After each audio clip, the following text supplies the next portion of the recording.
God damn, it was the wrong one. Oh man, well, I saved 2 just in case. oh, But that's the all second good. one's supposed to have your name. It's supposed to first. Yeah, first. Yeah, Hey, listen, shit. I was over here trying to send out the link. I didn't even see it.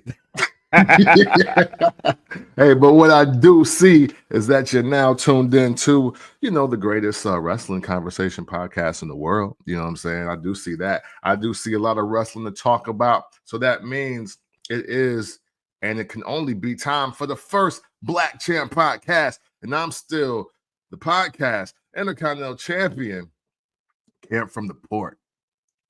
Hey, man. And I am JR Bank. Make sure you rate, like, subscribe, download to the Barber's Chair Network, home of First Black Champ. Make sure you go ahead and get that merch. You see what Camp got on. And make sure you follow us on everything at the FBC POD. Great show for you playing today. If you're looking at that whack-ass football game, you can really turn that shit off. It's the Giants versus the goddamn Carolina Panthers. If you're up watching that game with purpose, you are a degenerate. From there. Or you're from there, and you're probably still a degenerate from being there. But I'm not even going to 2-7 versus 2-7, right? Yeah, but I ain't gonna front. I was watching this shit before we started the podcast because I got Chuba Hubbard as one of my anytime touchdowns, and he slipped and fell before he could score. So damn it. Yeah, so we'll see what happens. Plus, you're like a real football fan, though. Like, I mean, yeah, yeah, and I'm always thankful for the Carolina Panthers for giving us what they gave us. We just got to figure this shit out because I didn't say this last week. I'm gonna say it this week. I will not be explaining my Bears fandom or anything like that before shows because we're 0-2 before we start the show. And when we start the show, and I try to explain how I'm hyped and we lose, so I'm not gonna do that no more. I'm not gonna do that no more. We're gonna stick to wrestling and prosperity.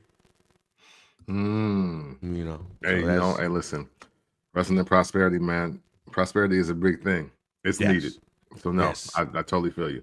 Exactly. And what's been needed for the past couple of years that is now finally here is women's mid-card championship. So shouts out to AEW. Because AEW created the TBS championship, or the first it's the TBS championship to go along with their women's championship. And then from there, now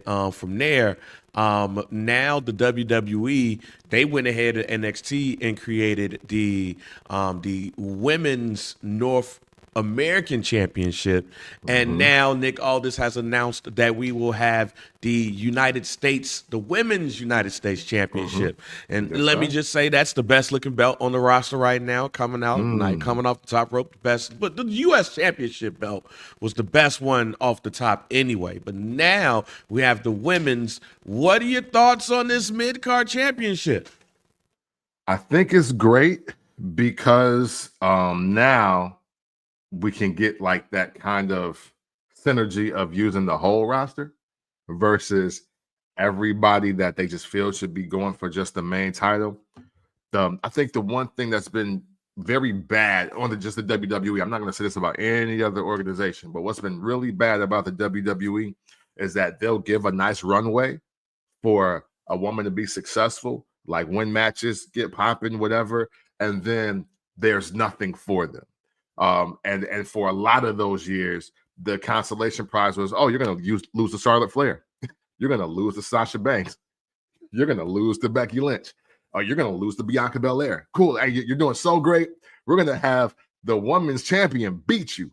So at least now there is a better just navigation, like a better path for the women in the WWE, especially specifically on SmackDown, because I think we all know the elephant in the room that's about to happen on Monday night. You know what I'm saying? So I think it's really good. I think it's really dope. And even though I don't like to call out titles too quick, I already know what I wouldn't mind happening and what I definitely do not want to happen with the title already. Hey, so what is that? Where you going with that? So, what I definitely want is, I don't care if it's Naomi or Chelsea Green, but I think one of them should either be in the match or winning the belt. And even if it's them both against each other, that's fine with me too. Unless, again, elephant in the room, I'm expecting the women's intercontinental title to be a Monday night thing. But what I absolutely do not want, by any means or circumstances, I do not want Tiffany Stratton to cash in and be the first women's United States champion. That is a no-go for me. I will boo, and I like Tiffany Stratton a lot. Oh, that better not happen. Yeah. I didn't even think about that. I just say Yeah. I did not even think about that being a possibility. I won't even think that is a possibility. I Hey, won't listen, even. after Austin Yeah. Theory, I don't. Hey, listen, after Austin Theory, I don't trust anything anymore. Oh man, that's the show for y'all today. Cam from the port, end us off. Like, nah, that if that happens, oh my God. Nah, fam. No. I won't even entertain such foolishness, such madness. If that were to happen, I won't even call Triple H Paul anymore. I just call him some random ass. I'll call him some random ass jobber name or some shit. If that were to hell no. Yeah, Tara Levesque or some shit. No. I think the two women that you named are the two women that more than likely will win the United States Championship. I think that it's going to be between Naomi and Chelsea Green. And I know this is first black champ, and we celebrate all of the black champions. But when Chelsea Green did not, and Piper Nevin did not win the tag team championships, I was wondering what was going to be next for them, because we both said that Chelsea Green needs a title around her waist. For sure. I think that the heels normally win this type of tournament style situation. So here's my guarantee right now. Chelsea Green will be the first women's United States champion. Hey, and from Canada, let's go. Right. Yeah. I think Naomi will take it from her. But I do believe that Chelsea Green will be the first women's United States champion. Just even the reaction and all of that stuff, especially if they have like confetti and all that shit come down to like they normally do. Oh, it's going to be a good classic viral moment. And then the face will chase the champion, and Naomi will become the second women's United States heavyweight champion. But that's my guarantee right off the bat. Hey, there we go. I love it. And hey, not for nothing, the way, well, we can only go by what the WWE looks like right now. I anticipate out the gate Naomi being the longest reigning intercontinental, damn, I'm sure, the longest reigning women's U.S. champion for the foreseeable future. And by that, I mean by 2028, we'll be saying either she has the most reigns or the longest reign. I do think that's going to happen for her. So, the mid-card championships are really known as the workhorse championships. When you look at what you see from the mid-card championships over the years,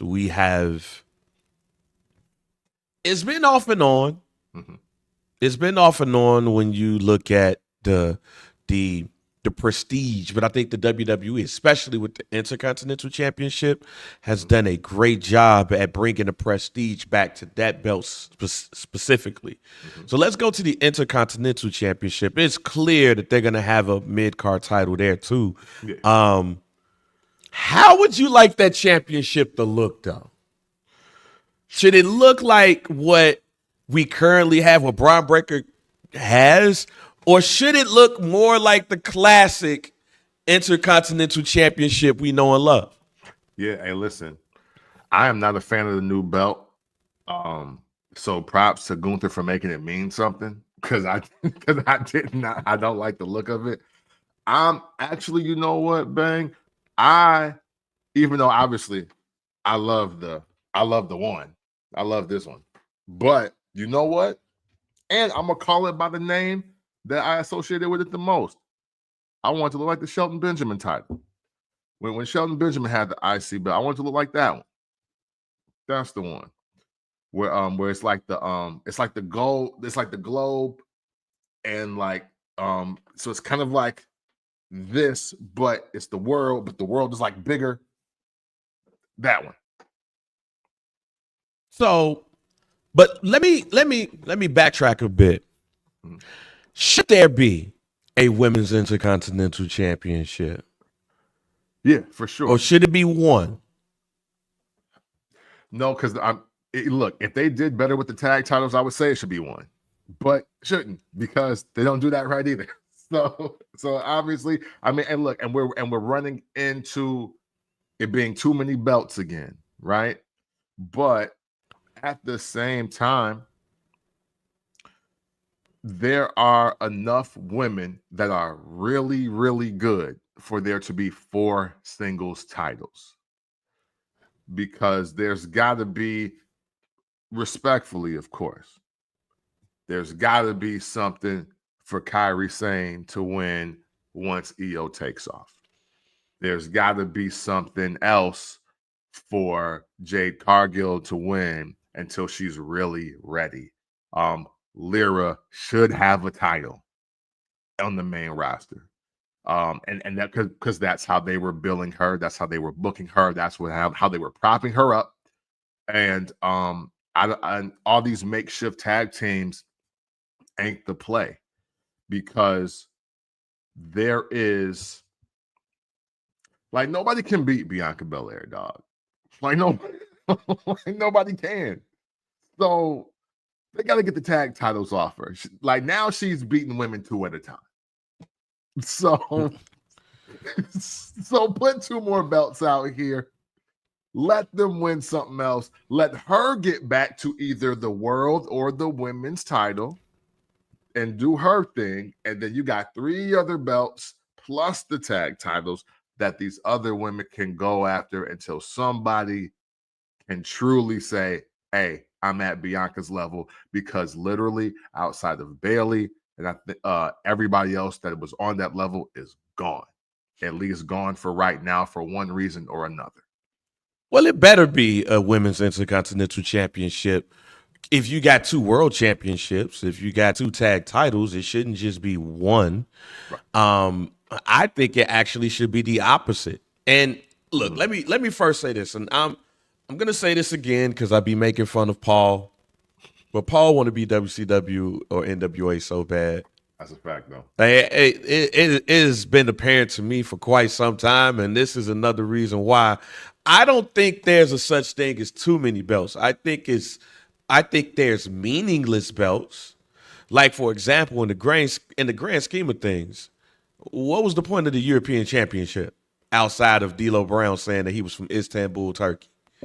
Yeah, it was their way of giving William Regal something that he deserved. Like, it was but not at the highest level. Yeah, it's like for William Regal and Davey Boy Smith, but you had all these Americans holding the belt. To me, that is, the European belt was the most nonsense, the most unneeded belt of all time. We did not need that shit at all. We got it though, but we didn't need that. We didn't need a belt to signify that Davey Boy Smith was good. We needed a belt that actually meant something. Yeah. Now, with that being said, again, that I don't believe that there's a such thing as too many belts. There's a such thing as meaningless belts. Mm-hmm. And for the tag team championships, for a while, they were meaningless. Now I don't think they're meaningless. In fact, I think they're the strongest out of the women titles right now. Yeah. That being said, this is why you need an intercontinental championship belt for the ladies. And I only think you need only 1 world championship for the ladies. That's the woman that should be going across brand. The United States champion shouldn't be going across brand. Niggas, the mid-card championship. Right. If anything, there should be 1 men's world champion, 1 women's world champion, 2 mid-card belts. The tag team, I don't really it's not a big deal to have multiple, unless Camp. I'm a fan of bringing back them United States Tag Team Championships. Like, I'm a fan of that. I was a fan of them in WCW. Why? Because I was gonna mess around and see somebody that I wasn't gonna necessarily see. I'm a fan of the TV champion. Absolutely. In fact, TV title is a must. Right. In fact, WWE, if you have a mid-card championship, don't call it the Intercontinental Championship. Let's do something different, y'all. Let's bring the Women's TV Championship over to Raw. I want that. I miss that title in general. Especially since this person is probably going to be getting a lot of TV time. But yes, there needs to be one. And I'll even go by saying this. If they do bring a women's mid-card title to Raw, I don't think it should be any of the women on the roster. I can tell y'all right now, the first mid-card women's championship on Raw should be held by Roxanne Perez. Hey, okay. Roxanne Perez should shock the world and become the Women's Intercontinental Champion on Raw after getting called up from NXT. She is by far the best women's NXT prospect currently right now. And her reigns and her time on NXT has rivaled, to me, in my opinion, Sasha Banks and Charlotte Flair and Bayley. Not Becky Lynch, because she was the worst out of the 4 horsewomen on NXT. Yeah. She's the one who really got over on everybody. But to me, that's who, and Paige as well. That's the one who needs to get that belt to put over that particular belt as a way of putting another woman in a big spotlight, as these belts should do. And, I'm not mad at that, and I'm glad you said what you're saying right now, because there was just a photo, like, people getting a Throwback Thursday on or whatever, of, I think it was the 2014 NXT roster, and here we are, 2024, 10 years later, and not saying that the entire roster has to be better, but there has to be a predecessor now. You know what I'm saying? Now the old bar has to be changed. And not for nothing, I think everybody, even the people that casually watch WWE, they know who Roxanne Perez is. And it's not just because Booker T is, heavily involved in her development. It's not just because of there not being, quote, a lot of great women anymore. That's obviously false. Like, you're totally stupid if you say things like that. But, like, she is just one of those ones that are standing out. And she ain't even been on the biggest platforms, on the largest stage. And she's making a lot of noise. And that's what you need, brand awareness, for anybody you put the belts on. And that, especially when you're first starting out, like when you get to like the 12th champion, you can kind of play a little bit more of the wrestling politics or whatever, or just really get to the purest standpoint.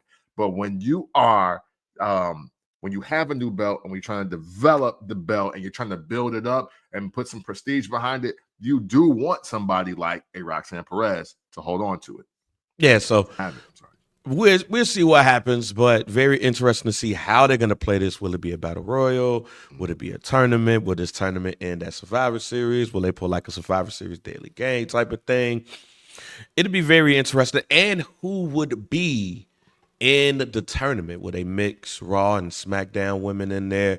Will they bring some women from NXT up there as well? It's going to be very interesting on how they do this, but I'm excited about the U.S. Women's Championship, and this will be their second women's mid-card belt. Kalani Jordan was the first North American champion, but Fallon Henley is currently the champion right now, and I'm glad they putting her in a dope spot too.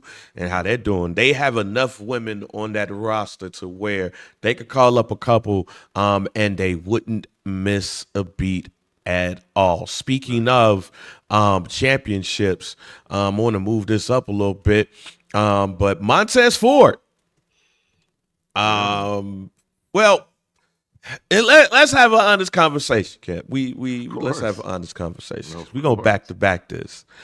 Because black tag teams might be breaking up. Yeah. Well, one ain't. One ain't, but we'll see. We'll see. We'll see. We'll see. We'll see. We'll see about the women we talked about. Because I don't know what Liv Morgan trying to do, but hey, we'll see what happens with that. But they look strong. But for the men, including the men in woman's life, seems like a change is gonna come. Go ahead and start playing the Sam Cooke.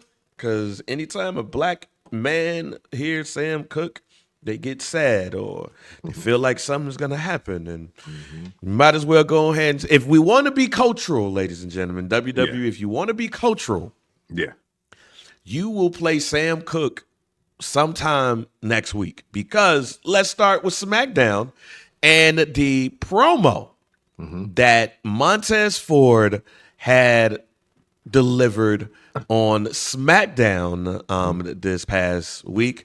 He really made it be known that either we win or it's bust. Gonna read the promo because it does mention a former world champion who packed up his bag and went on over across the street. Let's address the elephant in the room. There's a lot of frustration between the Street Profits and B-Fab. Early this year, we joined forces with another member, and they decided to go and do their own plans. So left the Street Profits and B-Fab to pick up the scraps and find ourselves all over again, all in the midst of that drought, losing ourselves. At once we knew who we were, then we lost who we were. And at the same time, we still don't know who we are. And at this moment right now, 4 years of drought, no WWE Tag Team Championships, not in the conversation with everybody. For us to walk around happy and still put smiles on everyone's faces, walking around like everything is okay. When is everything not okay, Brian? Or Byron? My bad, Byron Saxon. Next week it changes. We stamp ourselves once again. We put ourselves in every single conversation. That's on everything. That's on mama. That's on the hood. That's on the world. On God. We're taking home the gold. That's how confident we are right now. And that's how serious we are right now. Next week, it's the Tag Team Championship or bust. There is no other option. There's no plan B. Plan A. That's it.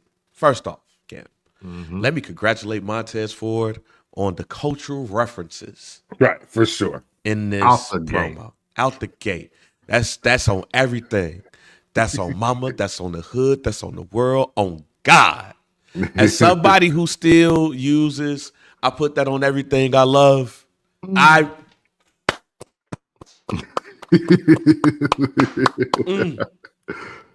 felt that promo. Sure. I understood what that promo meant when he said that's on everything. And when he added the other uses of that and then ended it with on God, I said, hey. Yeah. You know what I'm saying? We know what that means. That means if y'all lose, somebody getting their ass beat. That's what that means. Yeah. That's what that means. Exactly. That means we know who's going to be Deshaun Michaels. Not saying in historic relevance. I'm talking about we know who's going to be the heel. Yeah, it ain't going to be Montez. I mean, it ain't going to be Angelo. No. Yeah. Montez Ford is clearly going to be the heel. Yeah. Once they break up. But I, for one, was very happy to hear this passionate promo from Montez Ford, including the cultural references. Kemp, what say you? Man, listen. I think I seen a transcript of an interview that Montez was doing, kind of like, off the record, but not off, you know what I'm saying? So I kind of felt this promo was coming. Like I was curious about the Street Profits TV time for SmackDown based on this interview that I was reading. It's about the potential split and all of that. I think you were referencing, right? Yeah. And basically what happened to his push, what happened to the Street Profits push, what happened to the Montez Ford is next. Like it was kind of doing all that. And now granted, I didn't see it all in order. I just seen clips at the times. I was like, they one, they're gonna be on SmackDown Sunday, Friday. I don't know what day it is. and I was like, I want to see where this goes. So now to see that promo, I was like, oh, okay. It really, what I'm gonna say is this. I do believe the Street Profits are going to lose this match and they're going to break up. However, and I really do mean this, I am not so sure that Montez Ford is in a great spot solo right now. Mm. And it's not an in-ring talent thing. It's not a mic work even thing.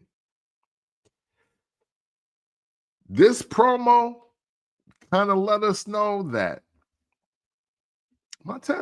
Montez Ford is a bigger nigga than we realize. And I don't think Paul is going to let that rock.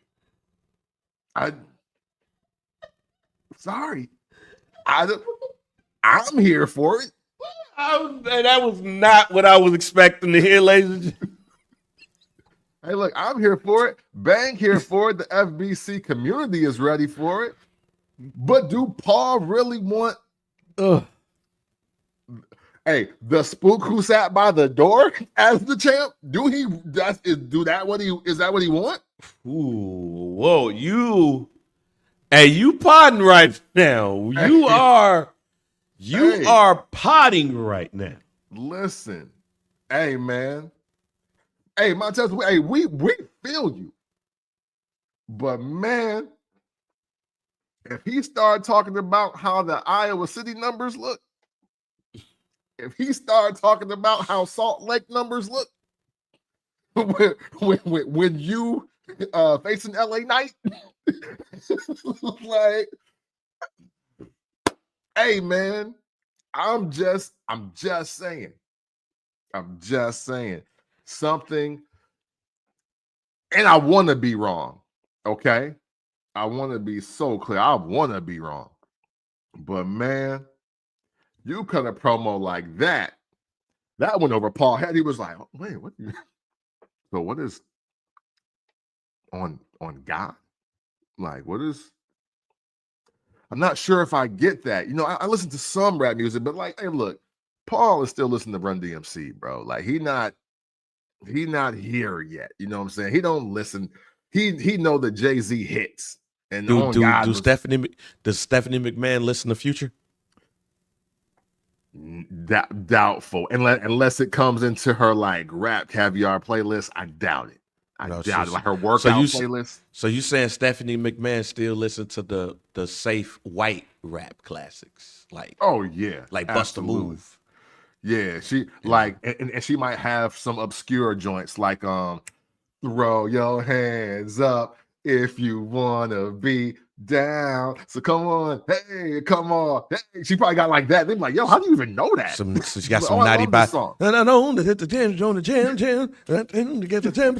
Right. Yeah. She ain't got the craziest on her playlist by Naughty by Nature. She got Jamboree and Hip Hop Hooray. Like those, that's on her playlist. So it's like, so again, hey, look, Montez Ford cut a promo. It's excellent. He a bigger nigga than we realized. I think that's going to go over Paul's head.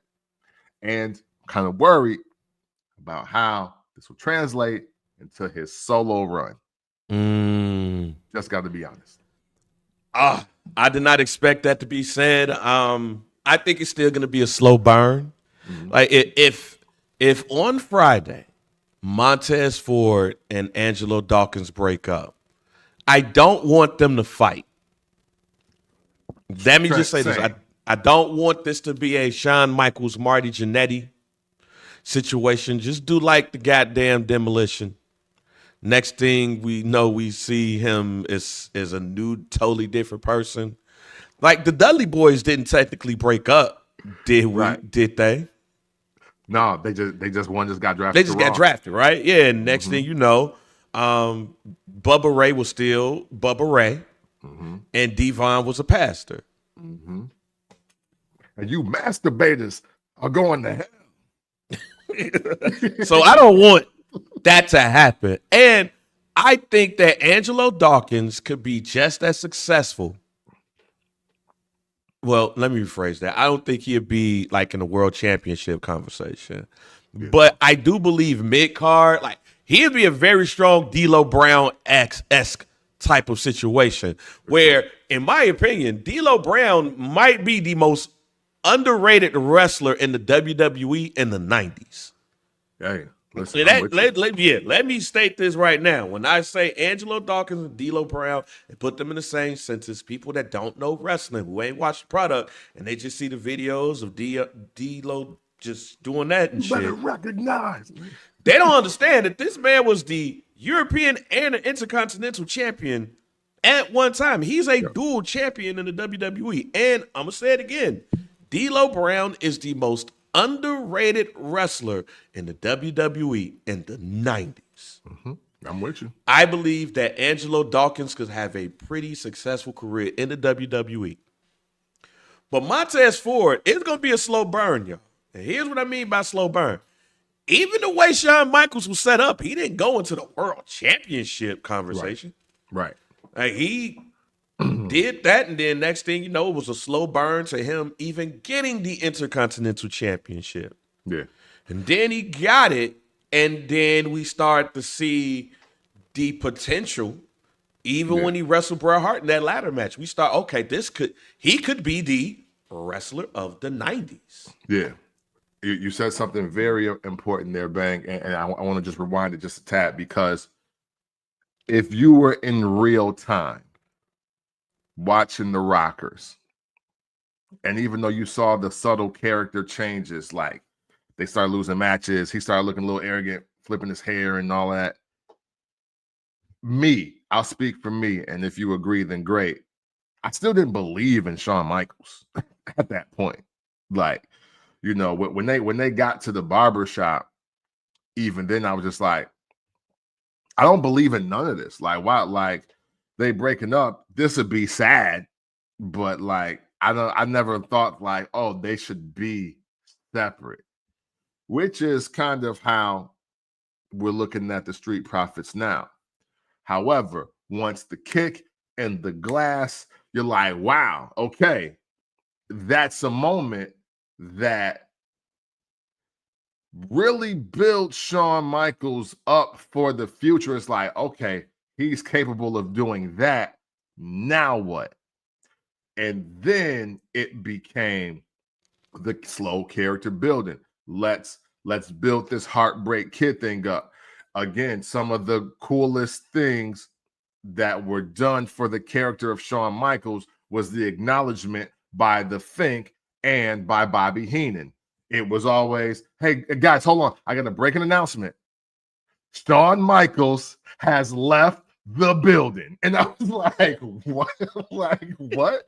And then one time, like, the ring bell rings and the Fink is in the ring. He was like, ladies and gentlemen, I'd just like to inform you that Shawn Michaels has left the building. And I'm like, okay, they're going all the way with this. This is just not a breakup that's just going to just lead to obscurity for both of them, or for, you know, well, it kind of led to obscurity for one of them, but he on some other shit. But you then get into that, and then literally we're not getting Shawn Michaels, we're not getting rocker Shawn Michaels anymore.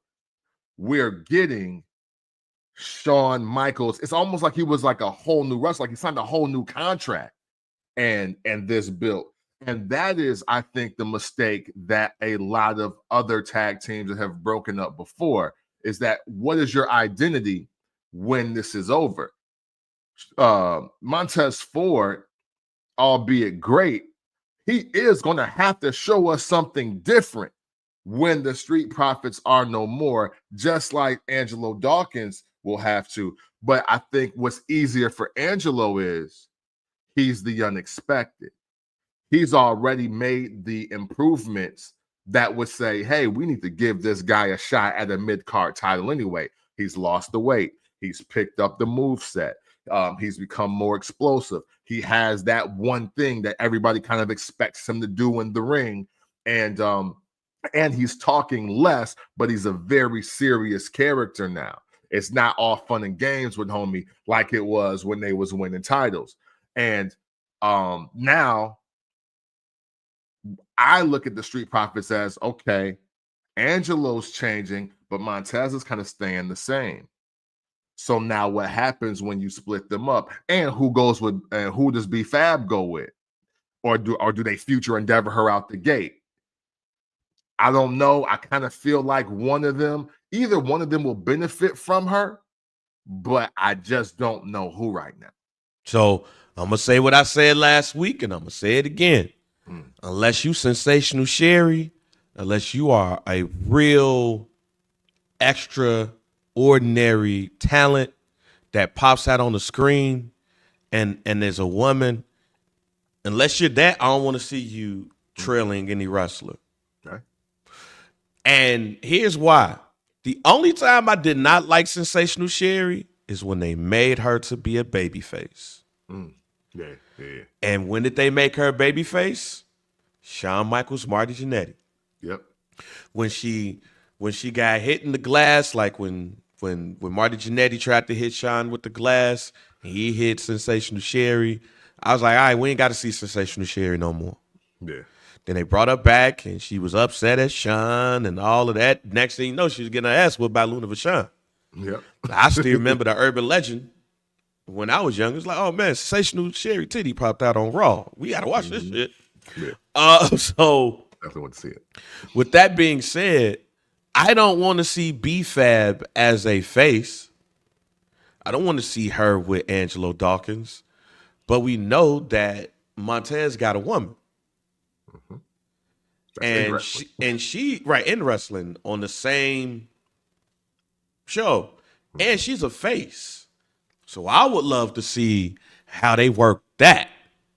I want to see how they work that, because I'm also of the belief that it's time for Bianca Belair to turn heel. I like Bianca Belair better as a heel because, contrary to popular opinion, ladies and gentlemen, you can still be a bad guy and do Make-A-Wish. Yeah, for sure. Absolutely. And let y'all know, it is better for us sometimes to be heels than be faces, because we cooler than this shit. Yeah, for sure. Bianca Belair could do all of that shit and do other stuff and be a heel, but be cool enough that every woman is like, I want to be like that bitch. Absolutely. So, hey, look, the Undertaker cut Make-A-Wishes, and he wasn't even supposed to talk. Right, he just walked slow in the room with full garb on, just walked slow in the room, Right. and the Make-A-Wish kid was for like, Bradley. right, like the Make-A-Wish kid's like, oh, it's the Undertaker. Right. Can I take a picture, Mom? So, right. popular to the country, like, look, she can still be that. So that's the interesting thing. But we'll see what happens next Friday. Booker T. There you go, Brando. There you go. COINTELPRO Pro Rock got over with us as a bad guy. Because we sure didn't like that motherfucker when he had the twisties and shit. Right. Now, Booker T said, hey, what a help is to get rid of that damn cup. That might help. Now, does he mean Angelo Dawkins or do he mean the cup? Either way it go, I think there's a bright future for Montez Ford. It's just not going to happen as quickly as y'all think it's going to happen. They're not going to break up, and then you see this nigga win the Royal Rumble, ladies and gentlemen. Yeah, and then also, just because you have a bright future, that does not mean that the future will be realized. That's right. So I want to get that out the way, too. They Booker could. T wrong, though. Hold on. I'm sorry. Okay, go ahead. Booker T wrong. Go ahead. Again, to stay consistent with what I said earlier in this show. Not only do I think Montez Ford needs the red Solo Cup specifically because of what it represents from where he from, and we know where he from. I'm in the mindset that he needs to get on his bad guy Razor Ramon ish and start throwing drinks in faces and slapping the shit out of people. I think that's a good twist. I think that's a good twist. He's like, you know what? I'm about tired of your bitch ass. And he just, hey, listen, again, I knew this ain't the name of the show, but listen, Montez Ford is a bigger nigga than we realize, bro. Yeah, hey, he from the crib. Hey, listen. And the cup, hey, listen. How many times, and this may only be a FBC community type of deal, but how many times have we seen red Solo cups lead to fights at the kickbacks and the house parties? I know I have. You know what I'm saying? The red Solo cup, low key, second tier, maybe third, it's synonymous with violence. So Booker T, I think you're wrong on this one. So basically, what you telling me is that LA Knight would be talking to somebody and he would accidentally knock over Montez Ford's red cup and it would piss Montez Ford off, which would start a program in which Montez Ford would go over on LA Knight to win his first singles championships. That's what you're telling me? Hey, listen, be like, hey, like, hell is wrong with you? like, you see my cup? And then, hey, yeah, I see your cup. Like, next time, put a lid on it. It should be a sippy cup for you, baby. And it's like, oh, okay, now we off to the races. LA Knight versus Montez Ford. I'm here for it. But I'm just saying, I don't think we just abandon the cup out the gate. Hey, even though love the Scott Hall, rest in peace, I really do think the greatest version of Razor Ramon was the one with the toothpick.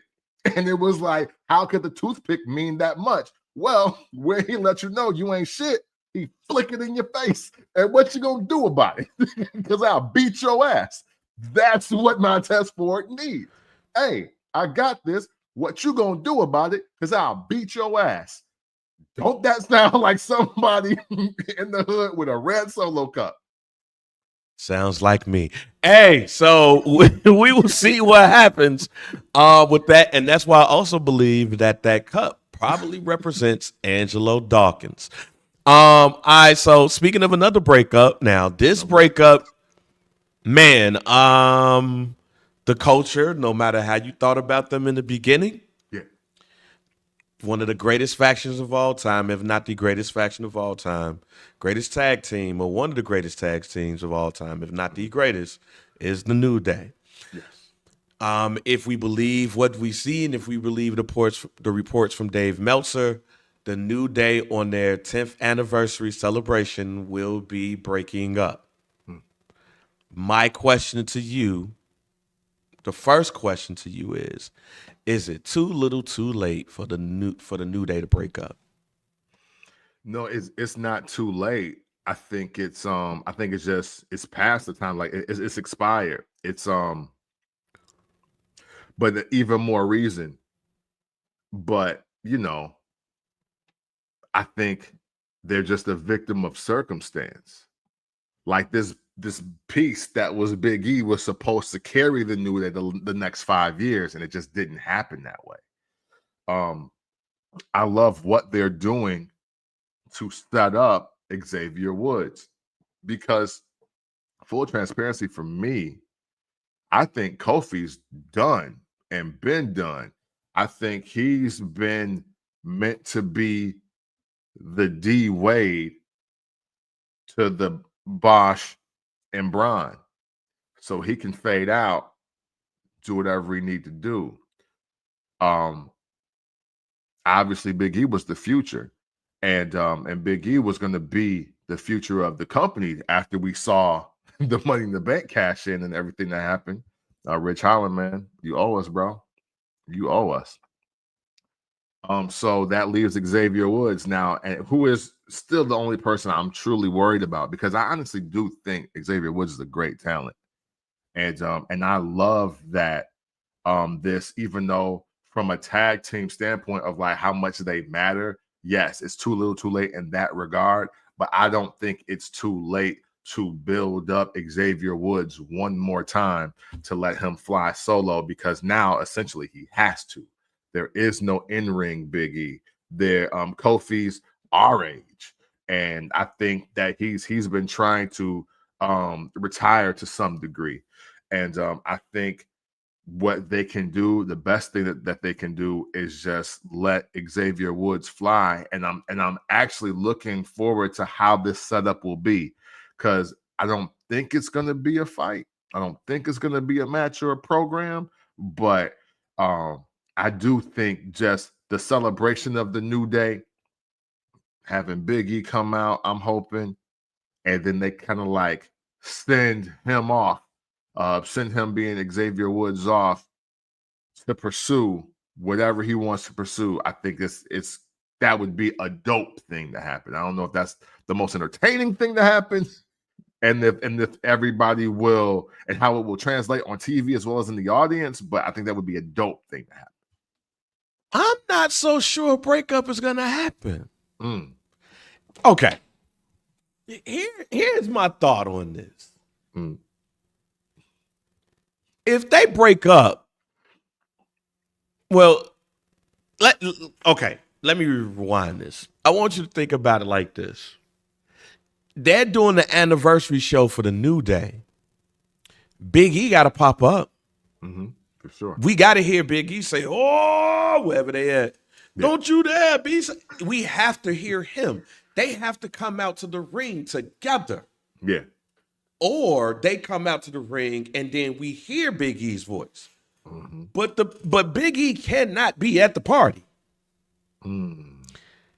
The only way to me that Xavier Woods can get over as a heel is they got to do what Dean Ambrose did when he went heel the same night that Roman Reigns announced that he got a dip because he got leukemia. Xavier Woods got to put Big E down in order for us to see him as a real heel. He can't just jump Kofi. Yeah. And Big E just look like, "Yo, bro, what you doing?" No. Right. He got to hit Big E got to take a bump. He got to take a bump, y'all. Hey, one more. If he don't take a bump, what's the point of this breakup? We just going, "All right, you want to do things your way. I want to do things my way. Hey, man, I don't want things to happen between us, so let's just go our separate ways." And then Big E just be sitting there? No, nigga, no. No. Xavier Woods, if Xavier Woods is the heel here, he got to put Big E down. We got to look at Big E like we looked at Rocky 3 when Mick was dying before he went to the hospital, or how Rocky looked at Apollo when Apollo was dying, and he just looked at Drago, and Drago was just staring at him. Like, that's how we got to look at this shit. If Xavier Woods don't put Big E down, what are we doing here? Which is why I don't think there's going to be a breakup. First of all, Triple H, let me just say this right now. If there's a breakup of 2 tag teams in 1 week, hey, fam, we got to have a serious conversation. And they black tag teams too. They black tag teams just breaking up, one on Monday, one on Friday. Like, let's just do away with this black folk shit. We gotta have a conversation, Triple H, if you decide to do this in 1 week. Oh man. Cause it's slated that one's gonna break up on Monday. And one has the potential to break up on Friday. 2 potential black tag teams breaking up in a week, fam. That would be the first time in wrestling. Where's Jonathan Hood at? Jonathan Hood, our historian on the show, he got to tell us when the last time that 2 black tag teams broke up in 1 week. He's going to say never, because he don't remember 2 tag teams being out at the same damn time. And we're going to get a breakup on Monday and Friday? Oh, that will fuck up my PTO. I'm just gonna let y'all know that shit right now. Hey, listen, I don't see color. Yeah, you're right. You goddamn right if you're doing that shit. I think it is more likely that the New Day will go back to their heel days than they will a breakup. I think people are going to be like, Yeah, this is, and I would not be surprised if Big E is a part of that effort of being a heel. Hey, I'm pro that. Because, I mean, if you remember, before the first, God's Property promo for the New Day came out, Xavier Woods was the one that came in the ring and was like, he was kind of on some heel shit. And he was like, look, this is what I want to do. And maybe Big E changed his mind with the power of positivity. It's like, okay, but now it's over. Now you still want to be positive? Your neck broke. We keep losing. And we argue all the time now. Hey, yo, how powerful is his positivity at this point? And I will even go one further. Remember, everybody was looking at Kofi like, yo, you wrong for teaming up with these folks. They should be gone. Yeah. Yep. So Kofi and Xavier Woods can use that they never believed in us in the first place, but we believed in you, Big E. And we believed in you as much as after Kofi had his run, we helped you get yours. Kinda. Because when Kofi got his championship, we were still all together, basically. Yep. But you went to a whole nother joint and got the championship without us. Big E, yeah, there's a new day. The new day is we don't need you. We never needed you. And now you will never wrestle again. We need to get away from anything around you. So it is a new day, ladies and gentlemen. Bump. Everybody start boom.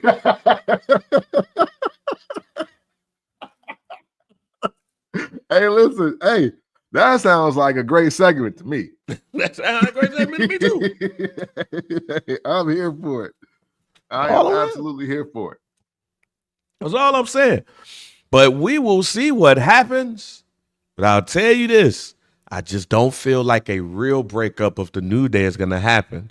Because in order for that to happen, Big E got to take a bump. How is he going to take his bump? Yeah. Remains to be seen. Speaking of bumps, the OG bump is back, ladies and gentlemen. Hey, look, if you're our age, we know what the Piledriver meant.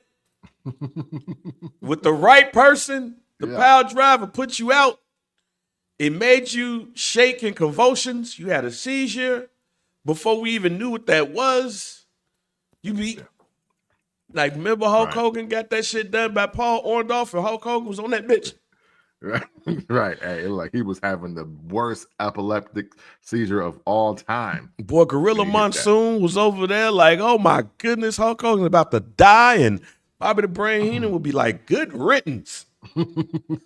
But we haven't seen the Piledriver in the WWE in quite some time. Yeah, facts. But we did on Friday when Kevin Owens decided to give Randy Orton the Piledriver.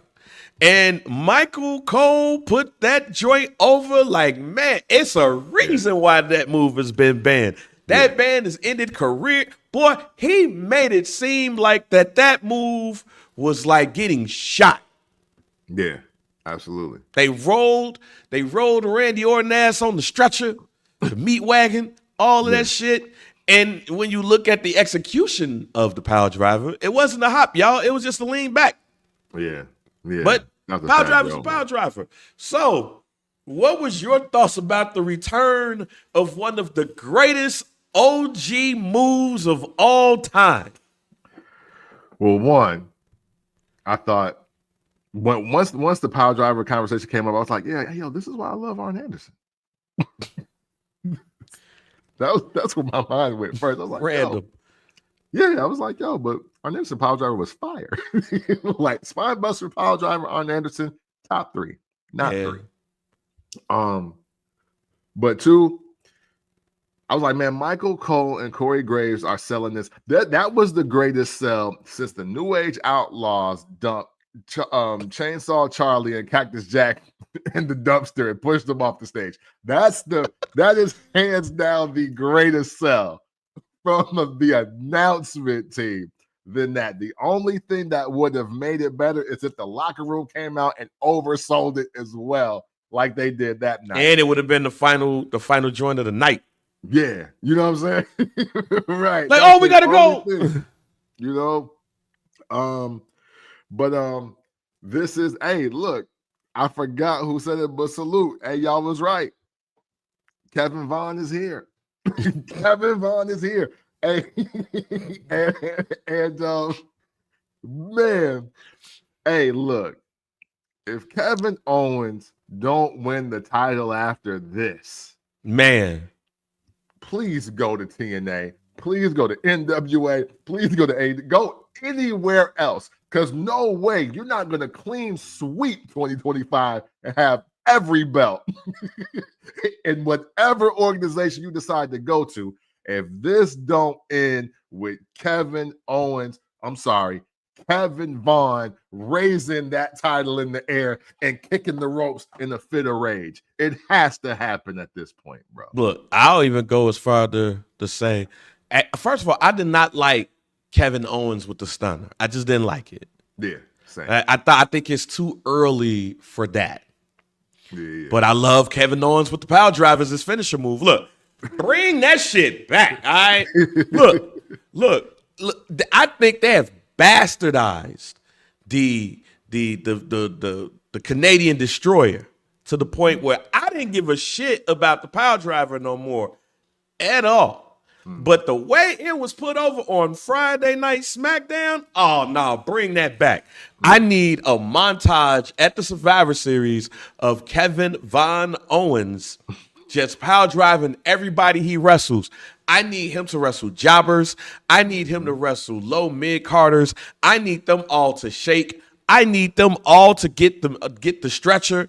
And there needs to be a legit concern about Cody Rhodes going up against Kevin Owens to the point at Survivor Series, he loses to what? The Power Driver. Now, yeah, he get the title back, but no, Kevin Owens and the Power Driver solidified it to me. My other guarantee, Kevin Owens will be the champ at Survivor Series. He will win that title. He's going to win it with the Power Driver. And man, oh man, there's going to be a legit concern about Cody because Cody ain't coming back until goddamn Royal Rumble. Yeah. Yes, I am. Well, listen. Whoever did this storyline, whoever is doing the Kevin Owens, Randy Orton, Cody Rhodes storyline, I give you a standing ovation because, man, the Power Driver being added to this is the chef's kiss, ladies and gentlemen. Yeah. That, for those who are young, for those who are not our age, I need y'all to understand, Jerry the King Lawler, Austin Idol, Paul Orndorff, and others who did the Power Driver, it was meant to destroy their opponent. Yeah. It was meant to hurt, maim, break a neck, all of those things. Go look at the big event, Hulk Hogan versus Paul Orndorff. And when Paul Orndorff lost his mind, he power drived Hulk Hogan like 2 or 3 times, and Hulk Hogan was laying in the middle of the mat just. And as a kid, I was excited because I wasn't a Hulk Hogan fan. So when I saw that shit, I was like, oh, this happened? Oh my God, this would have been the greatest thing ever if I would have been old enough to see this. Yeah. So I'm telling you, Triple H, let's go 80s, man. Let's just start power driving the shit out of jobbers. Power drive people like The Undertaker was putting people in body bags and slapped that bitch out. Power drive people like Vader was power bombing folks and people wasn't walking afterwards. Like, do that shit and make it known. I told y'all on this program, the only thing I do not like about Cody's title reign is there's no fear. There's no fear about who he wrestles and how this person could really take the title from him. We have it now. Yeah. Kevin Owens, power drive this motherfucker back to goddamn Atlanta, Georgia. Power bomb him. Power drive Cody Rhodes so much that he go see his daddy and they have a talk like goddamn Black Panther about how he died and he went to go talk to his daddy real quick and then he came back. I need some shit like that. But Cody, you losing the belt. I'm telling you. Oh my God. And Brando, you just said it. We getting into some real NWA shit, ladies and gentlemen. We are going old school. Yeah. Triple H, I don't know what you're doing with black wrestlers and shit. And if you had to, black tag teams break up on Monday and Friday, that's some bullshit. But with this right here, we getting back to some real 1980 shit, my nigga. Yeah. We getting to Four Horsemen versus Dusty Rhodes territory.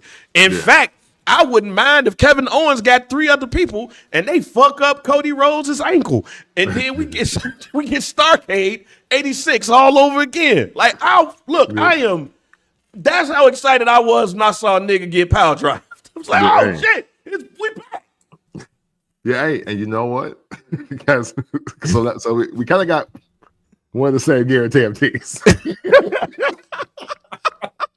We kind of got one of the same guarantee because my guarantee is also that because of this, I think Kevin Owens is going to adopt a modified version of the Piledriver because there's no way they're going to talk about how this move was banned, and then we see how he did the move. So now he gonna kind of like, I kind of got a pop-up power bomb / like Piledriver-esque type of move that he's got to be a hop with it to stay legal. Okay. And I think Kevin Owens starts leveling Moggs left and right. Yes. And yes, I got you. Survivor Series. Hey, can you survive the Piledriver? The Piledriver, the #1 move that coined the phrase, I'll drop you on that stack of dimes you call a neck. Like, that is the reason why that expression exists, because of the Piledriver. And now he's got Randy Orton out the way. And of course, we already know what Cody Balboa wants to do. He wants to fight for his friends. He wants to fight for your rights and fight for your life, even though that's the wrong guy. All right. And with that, because he's an American nightmare, hey, real American. Huh? But hey, all of that to say, I don't think Kevin Owens is going to squash Cody, but he is definitely going to beat the hell out of him, and he's going to put him on the shelf. And his claim to fame as we close out 2024 is like, I put down Randy Orton, I put down Cody Rhodes, I won the belt, and Roman Reigns, I dare your punk ass to do something to me, because I will fuck you and Sammy up. Sammy, what you even doing over there? I should kill you and dump you on your head, because you know what I've been through with these bitch ass. So I got this easy coming. Way out. There's no shortcut. Oh, boy, we about to get 80s montages. So I got this all coming full circle. I got this all coming full circle. And Kevin Owens is about to go on a run. And literally, hey, Roman, you're next. Roman and Sammy are next. He's going to be like, yo, what are you doing? Like, because now I got the belt. What are you doing? Hey, so yes, no. Hey, listen. And obviously, this is just a guarantee that we guarantee hope and we guarantee strive for. But this is the only way to end 2024 to me in the WWE if we talking real. This is the only way to end it. So, Paul, I see now you got credits. You got credits now. Executive produced by Paul Levesque and that other guy. Respect to him. I just don't remember your name. Lee Fitton. There we go. So, hey, you hear it. We know you hear us. Do it. Boy, thank you. I don't think y'all understand how excited I am all over damn Piledriver. Is there any other throwback moves we don't see no more that you will bring back? Because we, low-key, we saw the Doomsday Device. Yeah. Too, with Bianca Belair and Jay Carter, a safer version. Yeah, no, for sure. I mean, hey, again, another reason why. Or let me rephrase it. Or a move that's a throwback move that should regain its prestige. I mean, for me, it's always going to be the Brain Buster. The brainbuster always for me. Again, hey, look, hey, Arn Anderson had one of the coldest move sets of all time. He got one of the coldest move sets of all time.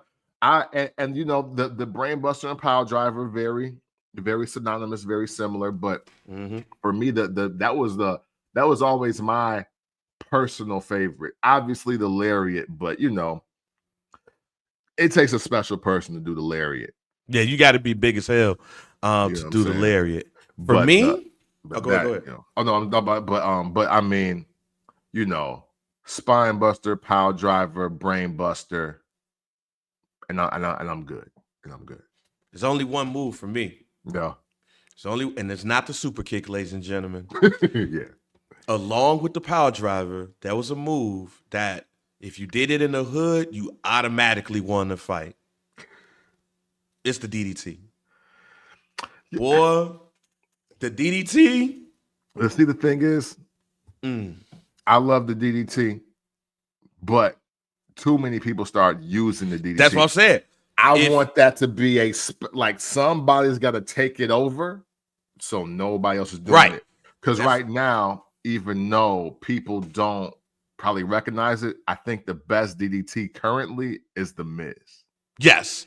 I would say The Miz probably has the best DDT, but that's why I said prestige.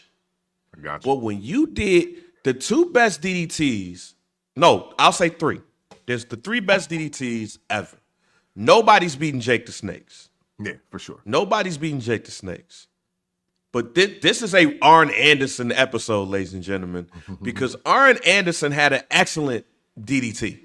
Yeah, he had an excellent snap DDT. And the even flow DDT with Raven, those are the three best DDTs of all time.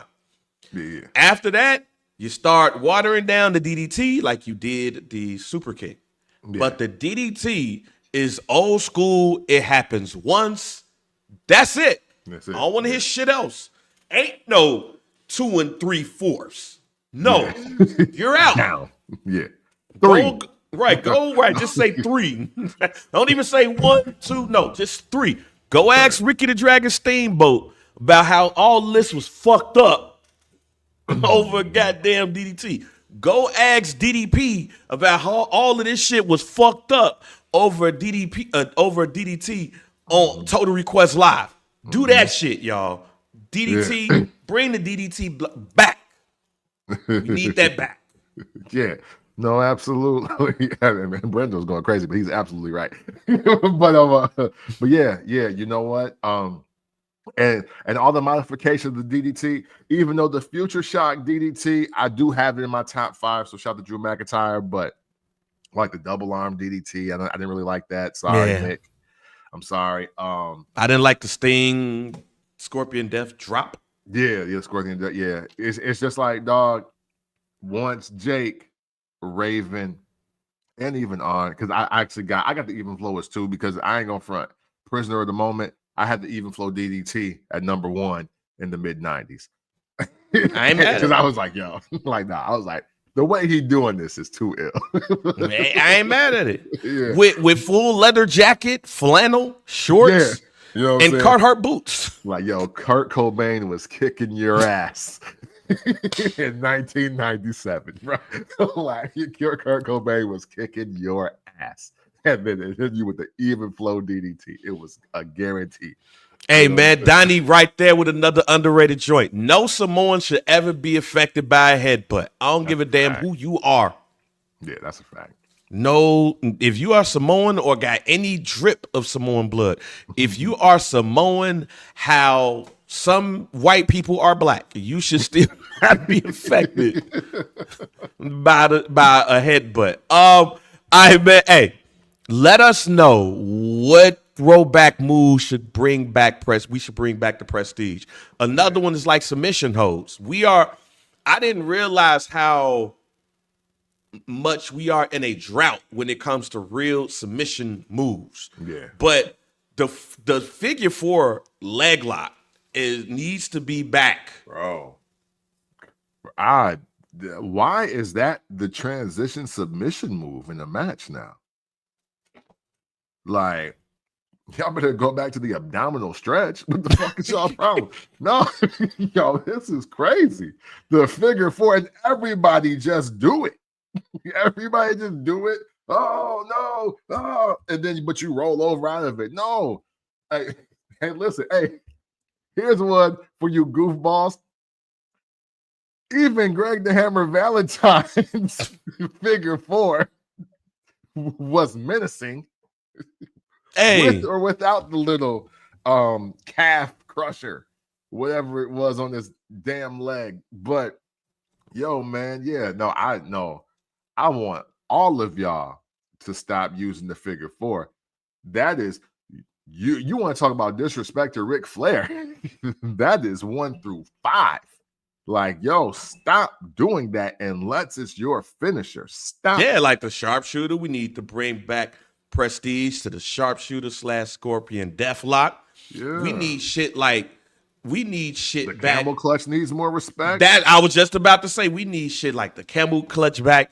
To me, there are power moves like the Piledriver and the DDT, and there's submissions like the figure four, the sharpshooter. What's the other? The camel clutch.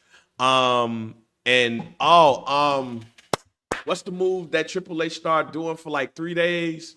The Mongolian. Shoot. What was that shit? What, the Mongolian death lock or something? Yeah, like we also need menacing names for submission holds for us to be like, okay, because the crossface, like that felt like you were going to be hurt, and then you got it, the sharpshooter, scorpion deathlock, the figure four lead lock. That is the Indian deathlock. Like we need shit like that back. Yeah, and spine busters. Either do that shit like Arn Anderson or do that shit like Ron Simmons. Either way it go, you supposed to hurt a motherfucker. Yeah, we need that shit back. So yeah. So and all of that. I'm sorry, all of that with. Let's just start protecting finishers. Let's start protecting finishers. Look, I'm not saying that I don't like sudden death and like kickouts and all of that, and false finishes or false pins or whatever. But man, there's got to come a time where, yo, hey, this is my finisher, bro. Stay down. Like, to me, and this may sound wild, but you know, like for real, for all the wrestling that I've seen, and we're in 2024, you know what the weakest finisher of all time to me for a world champion has ever been now? What's that? The Crossroads. Yeah. The Crossroads. This Cody Rhodes literally got to do his shit 7 times a match, and the last time has to be 3 times in a row to get a 3 count. That everybody kicks out that shit. It's like, and the thing is, it's a cool looking move. But damn it, Cody. Like, put some rank, put some respect on your name. Like, yo, hey, listen, this time, 1 Crossroads, bro. You're the fuck down. Like, that's it. Like, this whole I gotta do the shit 3 times. It's not even like he doing the 3 Amigos, basically. Every single night. And it's like, come on, dog. Like, in hindsight, it looks stupid. But when Hulk Hogan did the leg drop, at least he was 300 pounds and people stayed down. Yeah. Brutus the Barber Beefcake did the sleeper hold. And even when Roddy Piper did it, I was like, well, maybe it's the barber gloves he has, or maybe it's the nylon that's choking him out. I don't know what it is. But for some reason, when Brudai slaps the sleeper on, you're done. The Stone Cold Stunner was the first time, I believe, where we started letting finishers get a little bit. But it was The Rock. So it was like you was going up against 1A versus 1B. No, yeah, I'm with you. Because Rock selling the stunner is perfect. What I'm saying is, eventually we got to a point where the stunner just had to be done 17 times. Yeah, that's what I was gonna say. Like when it's The Rock, it's like you going up. I don't mind versus Roman Reigns, Cody having to get his multiple shits off. Right. But where he going up against anybody but him, no, that's one time and that's it. Right. Like, dog, fucking Solo came to my mind, but who else did he face this year? I don't even Let's say fucking AJ know. Styles. AJ Styles needs 5 crossroads. Like, come on, dog. Come on, dog. Come on, man. I love AJ Styles. He needs 5. I'm changing the name of this podcast to greatest episode ever. We cooking today. We pod. We ain't even got to the next joint here. The OG Bloodline is back, ladies and gentlemen. Yeah. So there was a whole little friction and shit, and everybody had to get their conversations off and everything. And now all of them is throwing up the one. So it looks like at Survivor Series we have what we expected: the OG Bloodline versus the new Bloodline at Survivor Series War Games. But I'm gonna tell you the most overrated, underrated part. The overrated part was Jey Uso telling Roman Reigns, "You talk to me like that, Uso, I'm out. That's your one pass, Uso." The underrated part is, hey man, why Jimmy still a bitch? Why is Sami Zayn and Jey Uso the hardest 2 marks outside of Roman Reigns on the Bloodline? Like, why Jimmy gotta look like, why? Can we give Jimmy some heart? Now, if y'all tell me that Jimmy's gonna get the pin at Survivor Series to make this all work out, I'm cool. But Jimmy is supposed to be nobody's bitch, and he's everybody's bitch at this point. He's now Sami Zayn's bitch because Sami Zayn was like, yo, you the one who brought me in this shit in the first place. Right. Why you tripping? Hey, listen. Long-term storytelling, right? So maybe we can keep the title. We got with the colons and shit. I feel you know what I'm saying? But if you look at this whole tribal chief story and where it started, every time Jimmy Uso tried to buck up, somebody got hurt or somebody lost. That's been the story. When he tried to buck up, he almost got Jay killed at Hell in a Cell. He'd throw that towel.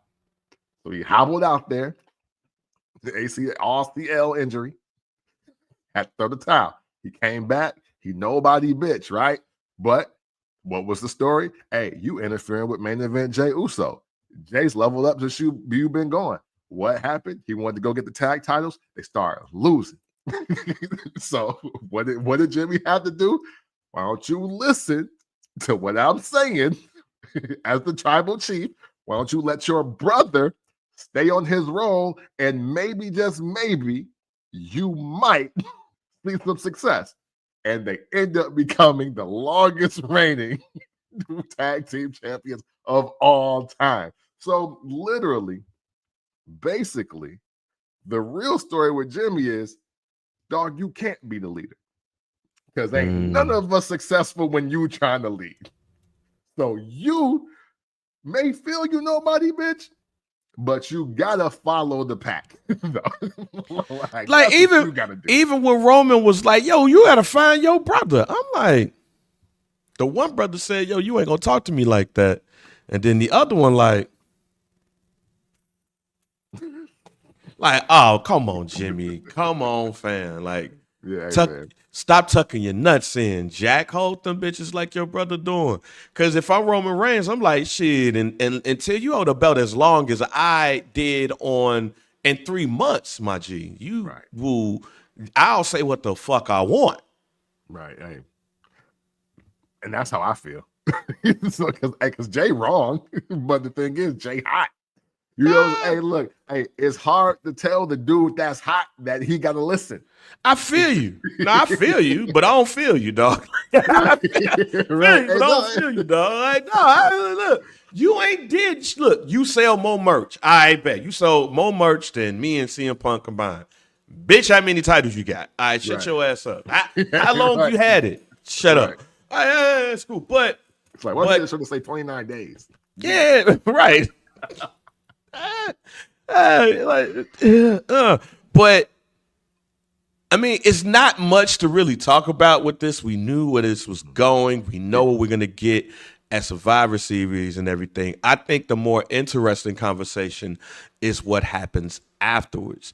Because the one thing that I would say that I've been noticing with this whole thing in general is Roman Reigns still seems to be a man without a tribe. Yeah, for sure. Hey, you was the guy that everybody respected, but Jay, your little cousin, may have went past you. Sammy is the dude that ain't blood that everybody loves. The only person that's really following behind you is the dude that he said is nobody bitch, but he holding your nuts. And do you really want that man as your right-hand man? Like, when we think about it, Jimmy's not a good right-hand man. The only two good right-hand men is Jay and Tama. Yeah, whatever. He's still a good right-hand man. So it's like, what do you really have Roman? I am interested to see how they, as long as he's a face, I am interested to see how they do this character, but I will go as far as to say, if this where we going, Roman need to say fuck everybody at the Survivor Series. Yeah. He just need to walk out. Hey, listen, I'm looking for the developments, but my guarantee almost was. I got Roman Reigns leaving all this behind, and his tribe becomes every arena. Like, they become the Hulkamaniacs. they become the little stingers, like everybody else. Because, hey, look, man. Again, I want to see how it rolls out. But to me, if they're gonna do War Games, OG Bloodline versus New Bloodline, in my mind, the New Bloodline got to win. I got a guarantee another. This is the show of guarantees because I got one for you, my brother. All right, let's go, because it's probably on the same page as what I'm thinking that's about to happen here. Probably, but yes, I do believe that the New Bloodline is going to win. I also believe that we're not going to see Roman Reigns for a while after this because it's going to set up Roman versus Rock. I think Roman is going to get everybody's going to band together and they're going to have a great match. But then we going to hear Rocky's music. He going to come up in there and he's going to rock bottom Roman. And because he's the Rock, Jay and Jimmy ain't going to know what to do because that's cuz. Sammy ain't blood. Yeah. Sammy going to get his ass beat. Solo them, he going to hold them back. And then Rock going to look at Solo, pin him, 1, 2, 3. And that's how we're going to get the High Chief. Whatever his High Chief name is in this. It's going to be more than just the final boss. It's going to be, I'm the High Chief. No, for sure. Hey, listen, the Rock is not far away from this. I do think that because I mean, hey, look, man, I'm gonna stick by what I said. Maybe was it a week ago, 2 weeks ago, man? Every clique need a leader, bro. Every tribe needs a leader. All this we equal stuff. Finn Balor and Jey Uso. I don't know what's going on in y'all life, but bro, no, like that's just not how it goes. That's not how life goes. But and I love how Roman Reigns is selling this. It's like, okay, look, I'm conceding that, okay, let's try it your way. And I love the long form storytelling in that for Roman Reigns. Hey, look, when people thought I was the leader of the Shield, things went differently. But look what happened when they thought it was Dean or when they thought it was Seth. Now, look who we were when I was the tribal chief and I ran the bloodline. Now look what Solo's doing because he learned from me. And look what we doing because y'all want me to listen and be equals with y'all. Like, look where we at. He was like, "Hey, look, I don't need none of this because at the end of the day, I'm still the longest reigning champion of the modern era. I got more world titles than everybody around me, let alone tag team titles and U.S. titles and intercontinental titles. I'm the only one out here that's won a Royal Rumble. I headlined the most WrestleManias. I damn near got a WrestleMania for most of y'all careers. No, I don't need to do this. Like, I do not need this. Fuck this shit. I'm out." And that's why I believe at Survivor Series, all this bloodline versus bloodline conversation is going to cease. Mm-hmm. It's going to be High Chief versus what could be the High Chief, just the tribal chief. Roman Reigns is on another level. He's going to have to prove that he's on another level to go up against the High Chief. And I'll keep this a buck too. I think the WWE made a mistake in letting Jacob Fatu talk yesterday. Oh my God. Oh, hey, listen, man. Hey, he sounded like a West Coast gangster cyborg. I was looking for a Bomb Squad Ice Cube beat to drop after he started talking. I was like, okay, somebody gonna die. Fam, I was like, and Solo over him? Nah. I told y'all on this show, don't let that man talk. Don't get that man a microphone. If you get that man that microphone, it's going to overshadow Solo. He's more menacing than Solo. His moveset is better than Solo. And now his promos is better than Solo. Yeah. I foresee something along the lines of Jacob Fatu versus Solo being more likely than Solo being involved in any world championship thing now that Cuz is over here. Off of that promo alone, like you said, oh man, I was like, we cultural today. We cultural. We start off the show like this.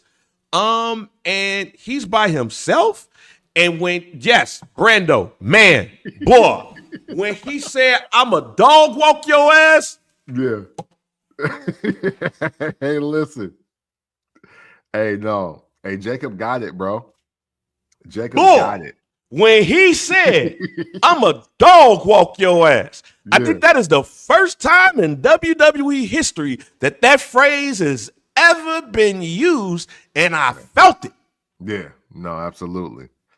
Like there is, and what's so interesting about all of this for me is that there is an incredible, unstoppable tribe that exists with everybody that's in here.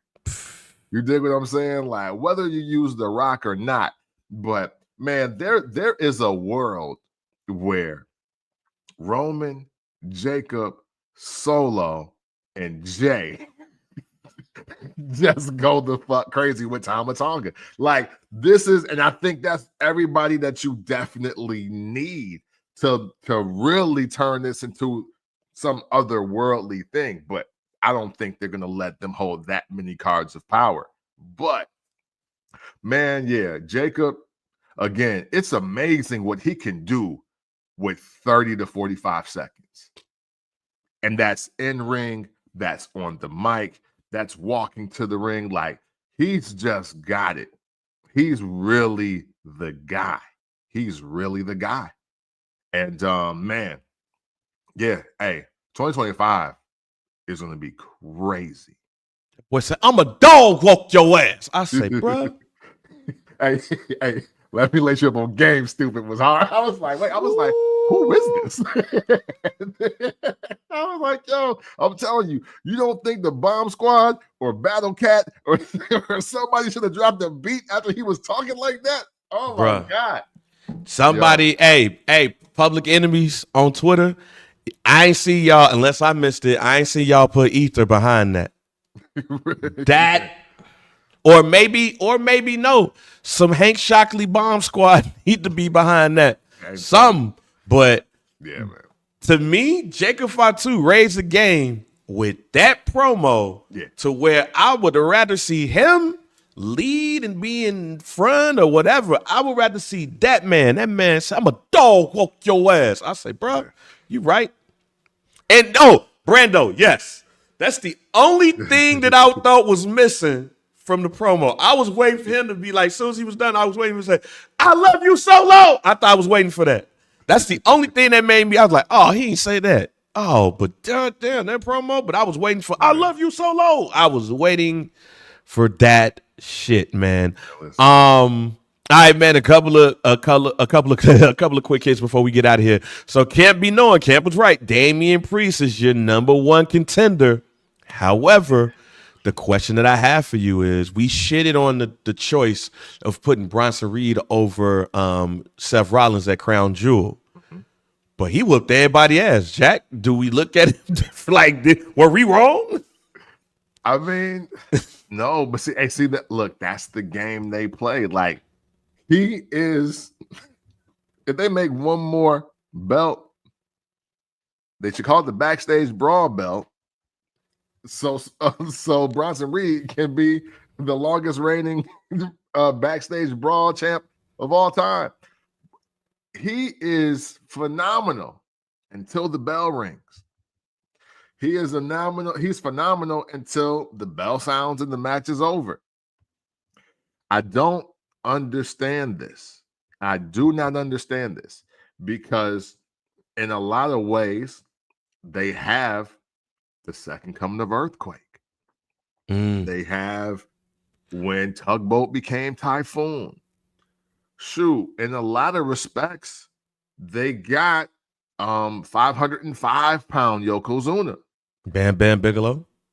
Yes, Bam Bam Bigelow. Vader. They have that.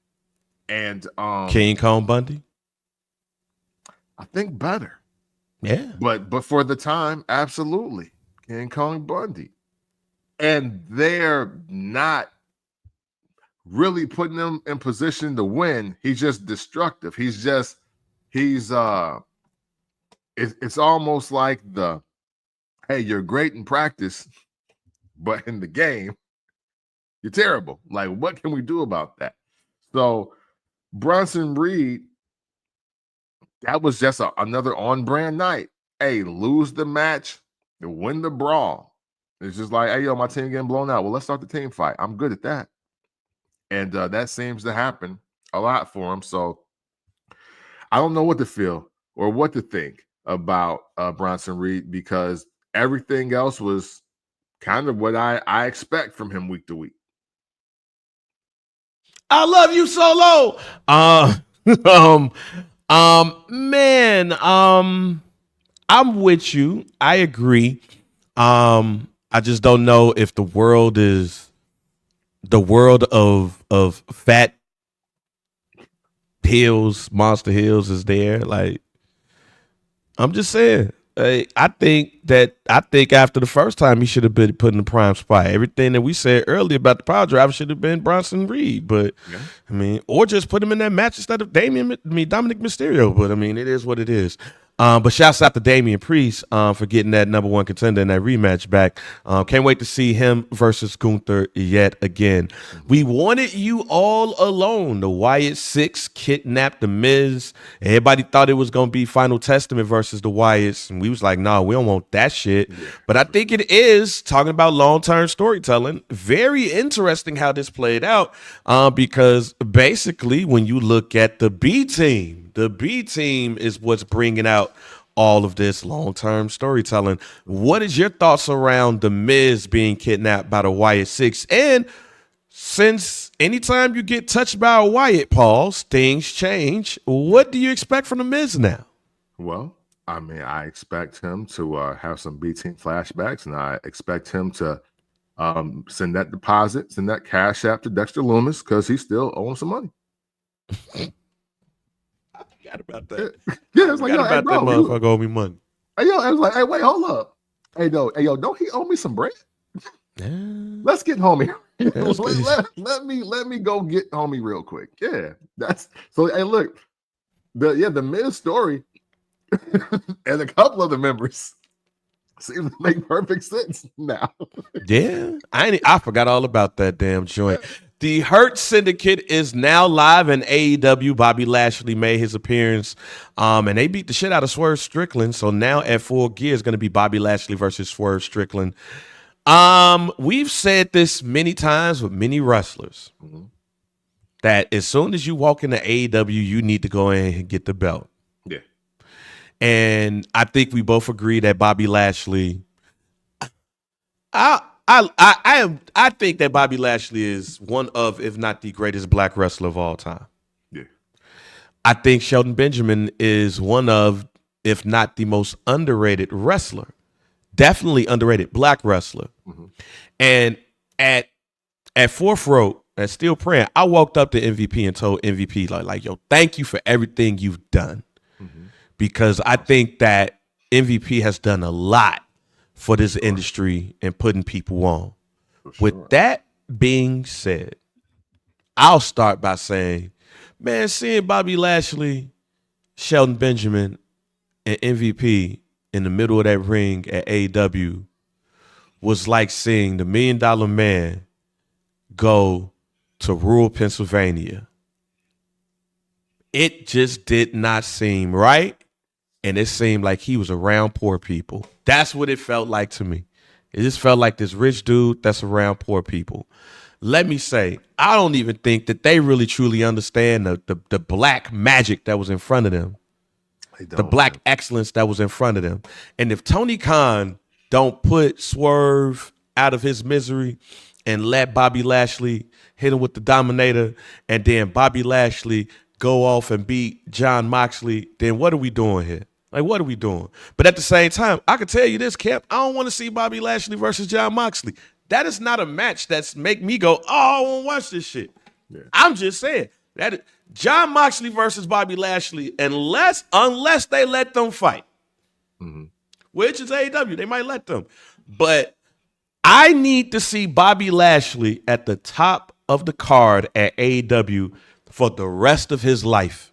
He could be Kurt Angle to TNA in this bitch if all he wants to. But Bobby all three of them men in them suits pressed the word they was to perfection. I'm like, y'all here? The fuck wrong with you, Triple H? Well, yeah, that's unfortunate. So, and this may be controversial, and maybe I may not be understood here, but unfortunately, though, with everything you said, because I agree with you, I think Bobby Lashley shouldn't win the title. That crowd, they don't know what they're watching, bang. They have no clue. Like that crowd was mild and mid for just him even being there. And as Tony Khan continues to play the names and numbers game, he has to understand that his audience, the core audience, are the super indie or nothing crowd. They don't care about a lot of the talent that he has on his roster. Daniel Bryan's over there and he's getting the reaction he's getting because he's an indie guy first. Moxley, an indie guy first. Bucks, Omega, Hangman, Swerve. Like they're just indie wrestling crowd with a rich cousin. Like that's who they are. There is no indie tape on Bobby Lashley for them to understand why they should respect and honor and uplift what they have. Like he, for all things considered, is probably the biggest draw on their card just by saying he's there now. But like, at Edge, Adam Copeland, the reason boy got smooth in their own. Yeah, hey, you know what I'm saying? That when you have like these guys that are great, but they don't have the indie run, this crowd just don't care like that. And it's officially not the wrestler's fault this time. It's like AEW is the only place where you could come from WWE or SmackDown, Raw, NXT, not get over, and it's not your fault. And it's not your fault because, hey, while you were out being a success, whether it was the mid-card or developmental, or if you were the world champ, they want to know about the time that you wrestled in San Antonio, Texas at the bingo hall. They want to know when you were in Des Plaines, Illinois, or Champaign, not when you headlined in Chicago. They don't care. And that's what sucks about this. Yeah. It's I'm kind of intrigued yet worried at the same time, because now I might get to arguing with some IWC goofballs about how Bobby Lashley ain't it. And I'm gonna go the fuck crazy. Because who are y'all talking to? That is the unfortunate thing about AEW. And now they've turned that knob up. Like, that's on 10, because 5 years ago, bang, we were on Clubhouse. They were talking the 5 years ago thing about what AEW was supposed to be, how they were going to be positioned. We passed that time. And we're past that time. And not only are we past that time, not only did what they prophesied not happen, it's literally the roster from 5 years ago on WWE that's in AEW right now, and they're still not number one. But that's because it's the super indies market. That's what it is. It's that, and that's not a shot. That's not a shoot. That's not me hating. Look at the crowd and how they're reacting to legends. World champion, WrestleMania headlining, WrestleMania poster, marquee pay-per-view, billion-dollar generating wrestlers. This is beyond Bobby Lashley at this point as I'm saying this. Look how they're reacting. He can't win the title because the crowd don't care at all. And that's nuts to me. Hey, man, the last thing we got on the docket here. So Tommaso Ciampa looked at Johnny Wrestling like, you chummying up too much to the Motor City Machine Guns, fam. Fuck is wrong with you? And they went to beat up one of my favorite tag teams, Pretty Deadly, by himself. It feels like Ciampa is back to his old shit. Will Johnny Wrestling get to that? And if that happens, will it change your mind about Johnny Wrestling? In fact, don't even answer that question.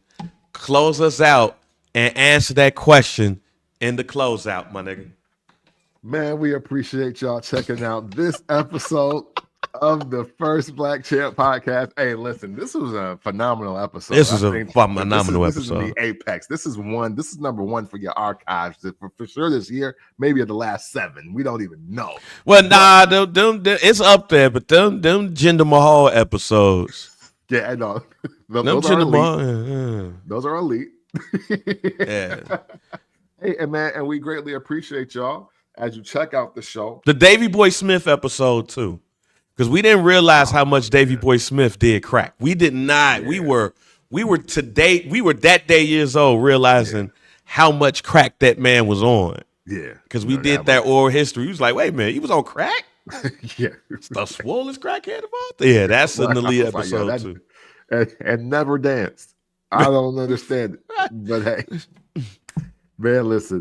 Obviously, your likes, comments, shares, and contributions to our community is great. Bang and I can do the show without all of you, but your contributions to the FBC POD community make it what it is. And swole functioning crackheads are just a revelation that you can only find when you talk amongst us. You know what I'm saying? Right here on this show. And so, man, if you ever want to talk about wrestling in an unconventional way, you do so by checking out the First Black Champ podcast. The pick, the VP, DOC, and we are out.